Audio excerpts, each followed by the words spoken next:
సఫియా బాను. మాది పోలంపల్లి. మా ఆవిడకు ఏంటంటే గర్భసంచి ప్రాబ్లం ఉంటాయి, యూట్రస్ ప్రాబ్లం ఉండేది. అయితే ఇవాళ ఒకసారి ఆపరేషన్ చేయించినాం. ఆపరేషన్ చేయించినా కూడా మళ్ళీ తయారైంది, లోపల గడ్డ తయారైంది. ఆమెకు మోషన్స్ ప్రాబ్లం ఉండే, వివిధ రకాల అవస్థలు ఉండే కడుపులో. అయితే మేము హోమియోపతి గురించి తెలుసుకున్నాం, టీవీలో యాడ్ చూసినాం. యాడ్ చూసి వచ్చి మేడం మానస గారిని కలిస్తే మీకు ఈ సమస్య తప్పకుండా నేను పరిష్కరిస్తా, దీంతో మందులతోటి హోమియో మందులతోటి కవర్ అవుతుంది అని చెప్పి మేడం దగ్గర మందులు తీసుకున్నాం. ఇప్పటి వరకు అయితే మంచిగా ప్రాబ్లం క్యూర్ అయింది.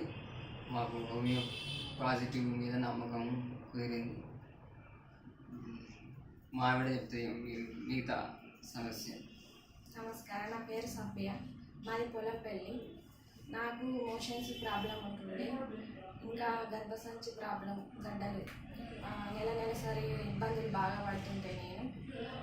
నాకు ఇక్కడికి వచ్చాక నాకు హోమియో పాజిటివ్కి వచ్చాక చాలా తక్కువైంది మందులు వాడడం వల్ల. మానస మేడంకి థ్యాంక్ యూ, హోమియోపతికి థ్యాంక్ యూ.